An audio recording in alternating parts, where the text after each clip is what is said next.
Hi, my name is Joe Jackson. I'm a journalist, author, interviewer, and broadcaster. I'm also a lifelong Elvis fan who, at the age of 9, when I read the paperback The Elvis Presley Story, said to my mom, "One day I'm going to Memphis, Tennessee to thank Mr. Phillps for discovering Elvis." I tell that tale and the history of Elvis and Sun Records in my own way in the new ebook Elvis, Sam Phillps and Sun Records Revisited. I also touched on this subject in my recent podcast, which was based on the 1992 phone conversation you're about to hear. I'd phoned Sam on this particular day because a story came out in a British rock magazine, Vox, claiming that Elvis had peddled his mother's amphetamines at Sun Records and that this is how he was discovered. I regarded the story as bull, and Sam Phillps said much the same thing. So incidentally, did Johnny Cash when we talked about it during a phone call that I'll use in a forthcoming podcast. But in the last podcast with Sam, I faded it just before he brought up a subject that I hadn't intended to raise because I saw it as distasteful, namely claims made in a recent National Enquirer magazine suggesting that Elvis and his mother had a relationship that was, as Sam puts it, intimate and sexual. The rumour, if I'm remembering right, came from a set of interviews with Dee Presley, Elvis's stepmother, who at the time was reportedly trying to get a book deal based on similarly sensationalist claims. Such as, and this part of the story I did raise with Sam, the claim that he'd had a sexual relationship with actor Nick Adams and was secretly bisexual. I know, absurd, and sounds like bull. But let's hear what Sam has to say. By the way, Elvis, Sam Phillps and Sun Records, the ebook, is available from Amazon and will soon be available from all major ebook outlets. Okay, I'm just sad the stories are coming out. I do what I can against them, but it's just... Well, Joe, a person really ought to.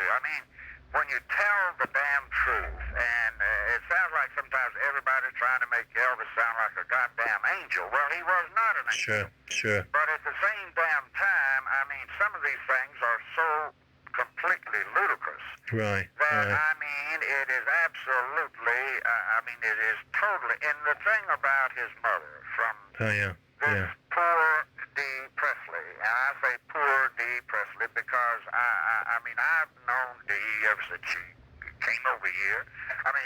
She and Vernon got married, and even fairly intimately, but for her to misconstrue the pure mother-son relationship of Elvis for something in a physical, sexual way is so totally untrue. And how anybody could be that stupid and naive. And I am not a foe of Dee Presley's, as I say, I've known her for many years.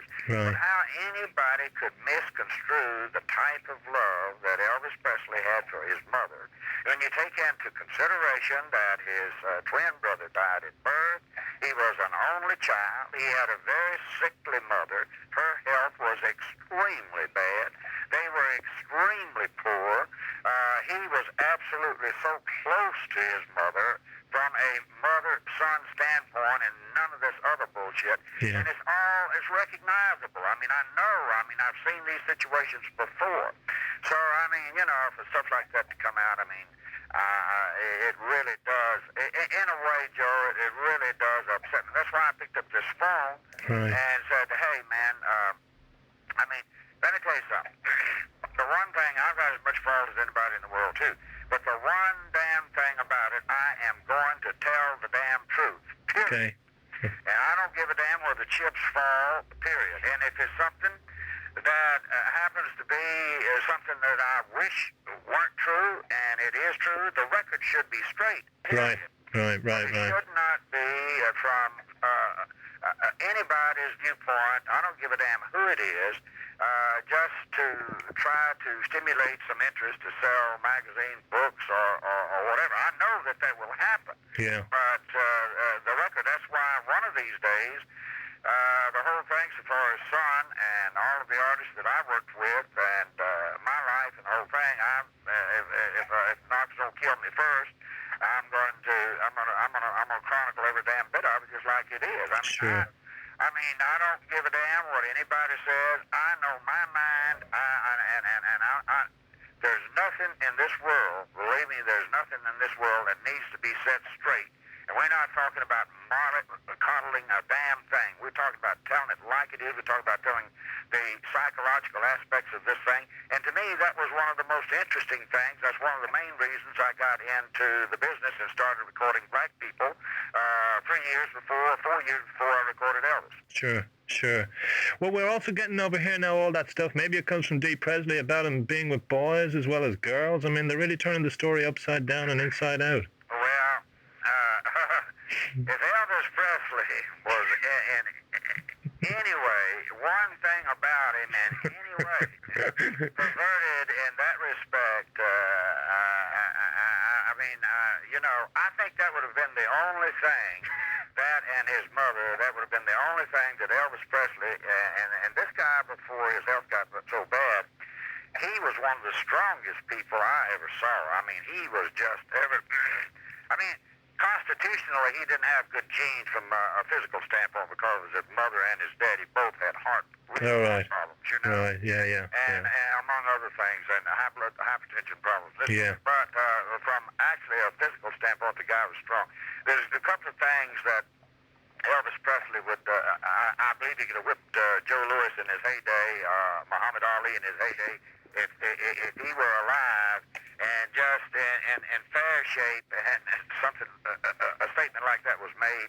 I think this is the one case where he'd go around the world and get whoever it was and beat him to death with his fist. Right. I know Elvis Presley. I mean, he didn't bother anybody, but when you started something like that, and you made accusations like that, you made accusations that, as far as he was concerned, and people's perversions of one sort or the other, Elvis, you never heard him making comments on crap like that, you know? Right. He was just an unusual, beautifully put together man from the standpoint of emotions, his abilities, the way he looked at things, took what he had and really did the most with it, and all of these things, and it's just a shame that you have got people that they only see those things for which they think they can make a buck. Well, I think people are trying to link him to because James Dean was with that guy. You know, the blonde guy that used to hang around him, the young guy that was in one of those movies? Yeah. I can't remember. What's the guy's name? Oh, yeah. No, but that guy, what the hell was his name? Yeah. I can even see the picture of him sitting on the back of Elvis's bike. Well, hell, he was in the studio at, That's right. 3 or 4 times. Right. Oh, God. Right. But anyway, you're saying... No, Elvis would tell you if he could get up out of the grave right now, he would tell you, Joe, that I am totally responsible or irresponsible for my acts. Right. You understand what I'm talking about? Yeah. There is nobody, and I'm trying to think of that guy's name, there is nobody that he has put the blame on. Nick somebody. Nick Adams. Right. Nick Adams, that's right. Yeah. Well, no, I just think it's I don't know where the stuff is coming from, but it just seems to be maybe they're just trying to make up new stuff because all the truth has kind of just run its course. Well, not only that, what has happened is that it has run its course. Plus, the fact is that people are not really gobbling this stuff up like they thought they would. I mean, sure, they're going to a degree anything that has to do with Elvis and even Sun Records to a lesser extent. You know what I'm talking about, right?